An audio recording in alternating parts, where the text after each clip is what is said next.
Welcome to my YouTube channel Ramesh online.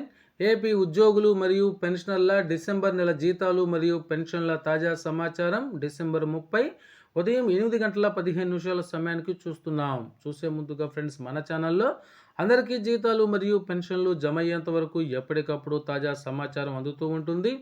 అటువంటి సమాచారం మీకు కావాల్సినట్లయితే వెంటనే మన ఛానల్ని సబ్స్క్రైబ్ చేసుకోండి. అదేవిధంగా వీడియో మీకు నచ్చినట్లయితే ఒక లైక్ చేయండి.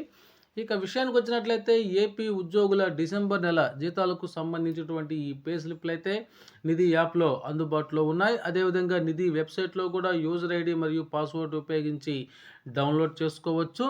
ఇక ఈ నెల జీతాలకు సంబంధించి ముఖ్యంగా నాన్ గెజిటెడ్ ఉద్యోగులకు ఈ ఫ్లాగ్ ఫండ్ అనేది రూ. 50 అనేటువంటిది కట్ అయింది. అదేవిధంగా గెజిటెడ్ ఉద్యోగులకైతే రూ. 100 కట్ అయింది. అయితే ఈ ఫ్లాగ్ ఫండ్ అనేది సచివాలయ ఉద్యోగులు కూడా వర్తిస్తుంది. వారికి కూడా ఈ రూ. 50 కటింగ్ అనేటువంటిది ఉంటుంది. ఇక పెన్షన్ల విషయానికి వచ్చినట్లయితే పెన్షన్లకు సంబంధించినటువంటి ఈ పే స్లిప్లు కూడా నిన్నటి నుంచి అయితే నిధి వెబ్సైట్లో అందుబాటులో ఉన్నాయి. పెన్షన్లు అందరూ కూడా ఈ పే స్లిప్ని డౌన్లోడ్ చేసుకొని తమ యొక్క డిడక్షన్స్ అన్నీ సక్రమంగా ఉన్నాయా లేవో ఒకసారి చెక్ చేసుకోండి. అదేవిధంగా పెన్షన్లకు సంబంధించి అడ్వాన్స్ ట్యాక్స్ ఏదైతే ఉందో అది నవంబర్ 2024, డిసెంబర్ 2024, జనవరి 2025, ఫిబ్రవరి 2025లో డిడక్ట్ చేయమని డైరెక్టర్ ఆఫ్ ట్రెజరీస్ వారు ఆదేశాలను అయితే జారీ చేసి ఉన్నారు. కొంతమందికి ముందు నుంచి ఈ యొక్క అడ్వాన్స్ ట్యాక్స్ డిడక్షన్ చేస్తున్నారు. అయితే ఈ ట్యాక్స్ డిడక్షన్ అనేది సక్రమంగా జరిగిందా లేదా అనేటువంటి విషయాన్ని కూడా ఒకసారి చెక్ చేసుకోండి.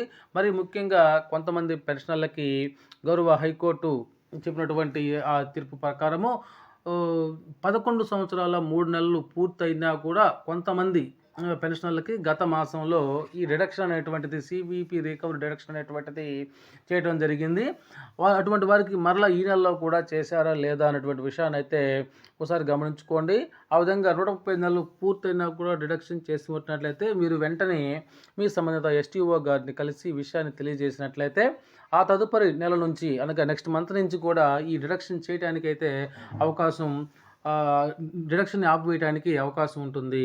ఇక పేమెంట్ పెండింగ్ స్టేటస్ను చూసినట్లయితే అటు ఉద్యోగులకు కానీ ఇటు పెన్షన్లకు కానీ బిల్లులన్నీ కూడా వెయిటింగ్ ఫర్ ఫండ్ క్లియరెన్స్ దశలోనే ఉన్నాయి. అయితే గవర్నమెంట్ నుంచి ఫండింగ్ రాగానే వెంటనే ఇవన్నీ కూడా జీతాలు మరియు పెన్షన్లుగా జమ అవుతాయి. అయితే ఈసారి 2-3 తారీఖులోనే జీతాలు మరియు పెన్షన్లు జమ కావడానికి అవకాశం ఉంది. అయితే నెక్స్ట్ వీడియోలో మనం ట్రెజరీల వారీగా ఉద్యోగులు మరియు పెన్షన్లకు సంబంధించినటువంటి ఈ యొక్క పేమెంట్ పెండింగ్ స్టేటస్ను గురించి మనం తెలుసుకున్నటువంటి ప్రయత్నం చేద్దాం. ఓకే ఫ్రెండ్స్, ఇది ఇప్పటి వరకు ఉన్నటువంటి తాజా సమాచారం కోసం ప్లీజ్ సబ్స్క్రైబ్ మై ఛానల్.